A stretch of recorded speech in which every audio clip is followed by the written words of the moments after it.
suspect's name was Robert Dorgan. The last thing you said, his name may be Roberta Esposito. So what is his legal name? And do you know if he came to the arena yesterday? Obviously he was armed. So was he coming there to kill, or was he coming there to just watch the game and something? So that was multi-pot. So let me answer the first one. So legally, the name is Robert Dorgan. That's what we have on identification. We've also learned that the suspect does use the name Roberta Dorgan, and also Esposito. Again, we don't have a motive as to why the shooting happened yesterday. We can tell you that he did have 2 firearms on him. He was seen entering the building. He was seen leaving the building and then re-entering. We're not sure if he had them on him in the initial entry or not when the second time he went in. We're not sure about that. Chief, was there a confrontation between the shooter and the family before the shots? There was not.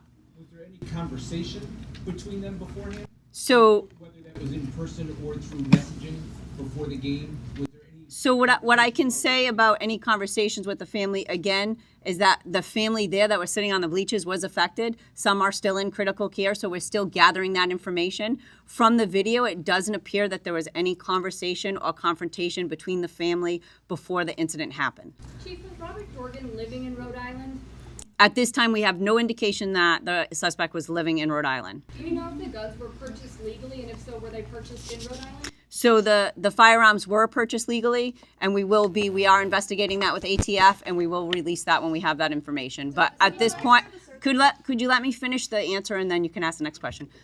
As soon as we get that information, we will release it. Was there any security in the building, and do you think there should have been? So as for sporting events, anything like that, if Lynch Arena felt like there was a need for it, they would have reached out. There was no indication that there was any type of violence that was going to happen at the event. Like I said, it was a high school hockey game for a co-op team, actually 2 co-op teams, so multiple jurisdictions were affected. There was no indication that there was going to be violence. This individual had gone to many hockey games in the past. There was no past experiences with violence at any of those hockey games, so there was no need for police presence at that time. Can you tell us where the search warrants are being conducted? Not at this time, no. I have a question maybe for the superintendent. Is one of the victims, Mr. Geruso, the same one that's working at Shea High School? Is that the connection there? So out of respect for the family, I'm not going to confirm that. But again, like I shared before, it has impacted our staff members. So I don't want to share that information at this present time, but thank you for the question. For the chief, we've seen reports that the suspect had a license to carry at some point in Maine. Did he have a license to carry in Rhode Island? And what were the types of firearms that he had on him? So what I can tell you for the 2 firearms we recovered a Glock 10 millimeter, and we also recovered a SIG 226. Those are handguns? Yes, that's correct. It appears that Robert made some comments on social media the day before about this is why trans people might go berserk. Are you investigating those comments? So we have looked into social media postings. There were tens of thousands of postings. So it is going to take us hours to comb through those postings and see if there's anything that would have gave any insight into the incident that happened yesterday. At first glance, we don't see that, but again, there were several thousand postings that we're going to have to comb through. So that's why we've reached out anybody that sees anything on social media to obviously refer it to us. But again, there was tens of thousands of postings. Chief, have you seen any link to any type of extremist groups? Link with Robert? Yes. Not at this time. Did he have a license to carry here in Rhode Island? So again, we are confirming with ATF. He did have a license to carry out of Florida, so we are working to see if they had a license to carry anywhere else. Could you speak to the specific impact on these specific communities impacted, like with Smithfield, and what their efforts are going to be going forward? So, I mean, that's a question, obviously, for those individual communities. What I can tell you is with the co-op, there were several communities that were affected. Obviously, the incident happened here in Pawtucket. With Blackstone Valley, though, it was North Smithfield, it was North Providence, we had PCD, we had St. Raphael's, and then obviously we had Coventry, Johnston. So there were at least 6 communities that were affected, 7 communities including Pawtucket.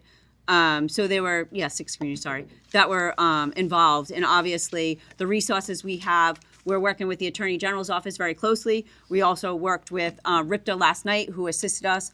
Also, we've also been in contact with our other partners locally and state partners and our federal partners. And one thing that I can say is when a tragedy happens somewhere in Rhode Island, everybody responds. Everybody's been reaching out and trying to offer whatever type of assistance they can. We're in constant contact with the Attorney General's office. They're offering us that assistance when needed.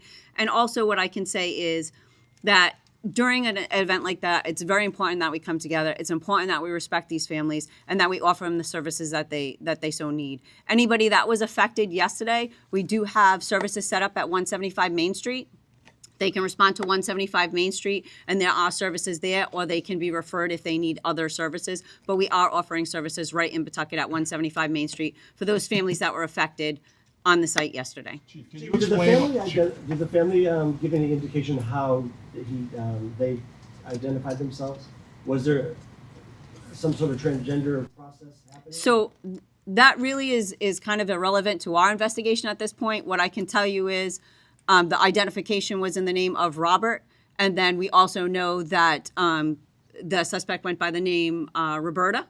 It appeared that the suspect was in female clothes yesterday.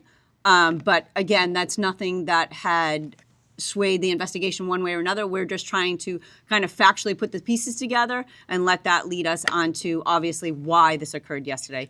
Everybody's looking for answers. The police department obviously is looking for answers too. We want to know why it happened, especially in our community. So that's what we're trying to do, trying to put together that timeline and answer those questions. As far as the police investigation, what's pending? Sir, the chief of the family said that Robert Jordan had mental health issues. Have you seen any history of that? Was there any treatment, any medication? So we do not have medical records at this time. That's obviously an avenue that we'll pursue. But again, it has only been 24 hours, so these are questions that we're trying to answer. And again, we're working with a family that has suffered such a great tragedy. We're trying to, at the same time, respect some of their privacy and speak to them when it's appropriate too, right? Because this is one family that's been greatly affected, so we're trying to speak to them. Can you just explain? To a crowd of people and hit all of your targets, is there any indication of professional firearms? So it was very targeted.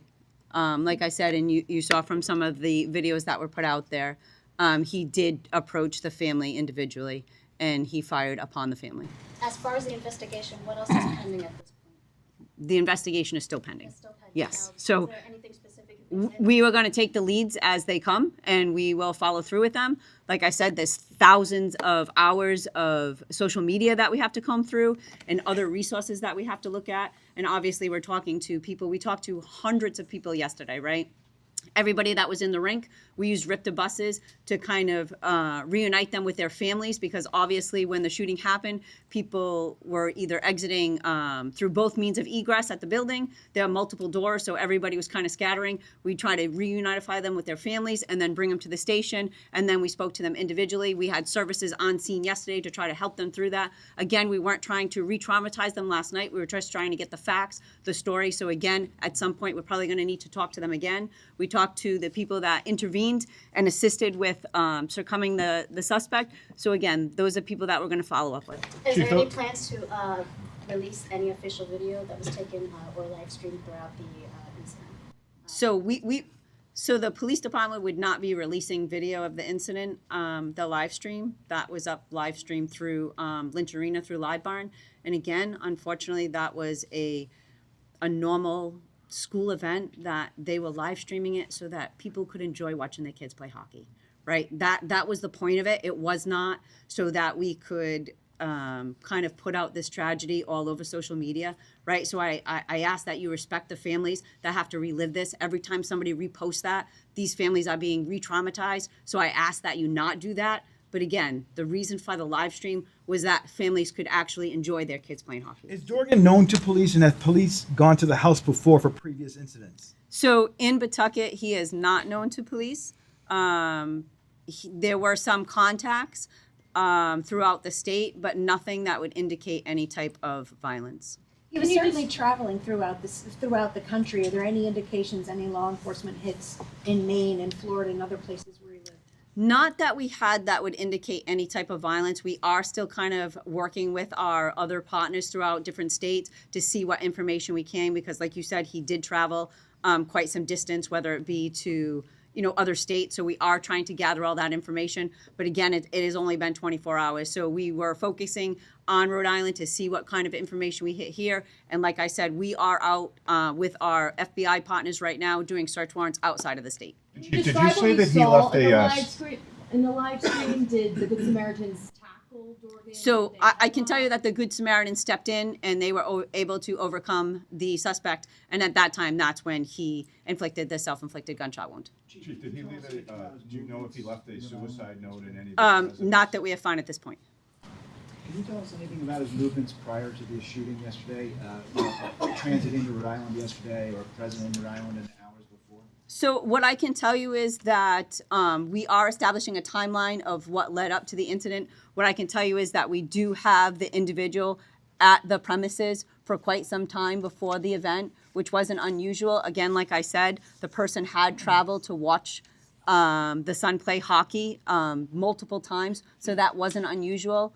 Again, we said we saw him enter the building, exit, and then re-enter. So we're trying to put that timeline together. But again, it wasn't unusual for the person to respond and watch them play hockey. Where was he living as of yesterday?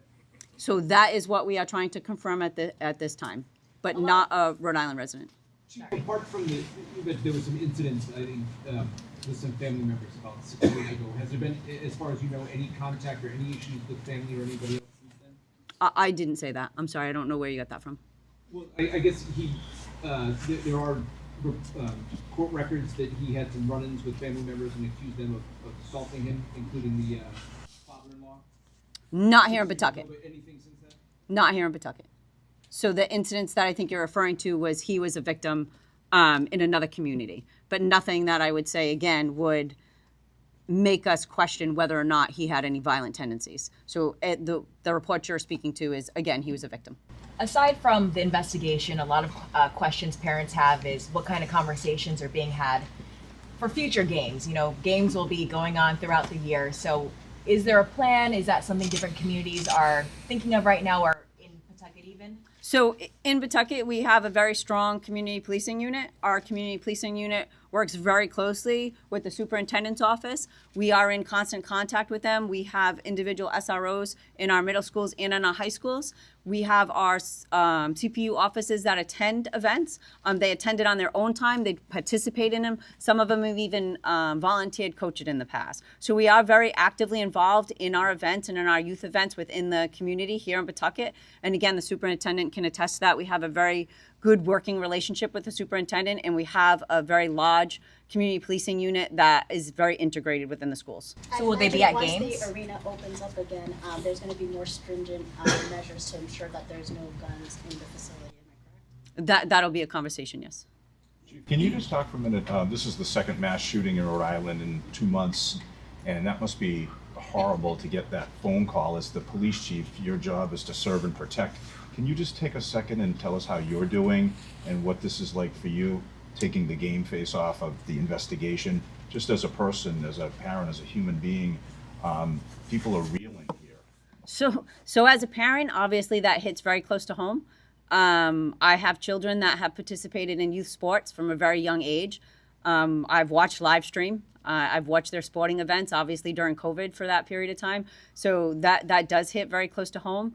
As a police chief and a member of law enforcement, I think it's something that we respond to because it's what we're meant to do. It's part of our job. I think we kind of try to separate the two. We go in factually. We try to come to the bottom of what it is that happened. We try to put that information out. We try to bring justice to those families and some solace and some comfort to those families, right? So we're going to be in constant contact. Our detectives are here today as part of the interview, and obviously they're in constant contact with those families.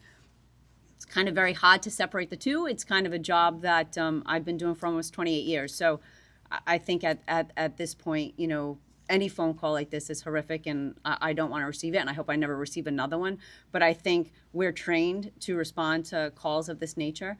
I know some of you asked yesterday, we had a training going on for an active shooter that was offsite as just part of our normal training to make sure the men and women of the police department know how to respond if we do have a tragedy. So those individuals that were there, they were on a training. When they heard the calls for service, they responded. I mean, that's what we do. If someone calls for help, we go. We can take 2 more questions.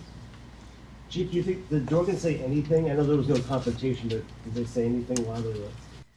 So it's nothing on the video would indicate that there was any conversations. Again, the victims are in critical care, so it's hard to say. So any conversations will obviously follow up with them when they're able to speak to us. But as far as we know, there was not a conversation nor a confrontation between the family and Dorgan right before the incident. Do you think it was planned? Again, we're trying to establish motive. I don't know. Chief. You good? Thank you. Thank you, everybody. Gonzalez. Gonzalez. Oh, wait. Thank you, everybody.